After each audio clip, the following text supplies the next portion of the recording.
Kot je v poročilu svetnikom dejala predsednica nadzornega odbora Magdalena Urbančič, so odkrili nekaj administrativnih pomanjkljivosti. Prav tako bi mogoče bilo potrebno več poudarka dati na odzivna poročila, ker vendarle so to javna sredstva. Svetnico Kristino Zadel je zanimalo, zakaj v zadnjih letih ni bilo nobenega preverjanja nad proračunsko porabo denarja v javnih zavodih in podjetjih. Javnega zavoda nismo še nobenega pregledovali, krajevne skupnosti pa smo.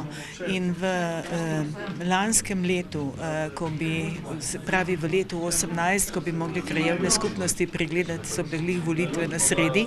To imamo pa ponavadi na seznamu v drugi polovici leta in smo nekako se je menjaval nadzorni odbor in je pač seveda prišlo do izpada.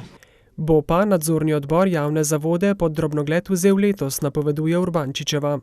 In pa tudi nekatera društva, detaljna, športna, da se pač seveda to poslovanje malo bolj pogleda. A ne bo šlo za notranjo revizijo poslovanja, dodaja, temveč zgolj za nadzor nad porabo denarja iz občinskega proračuna.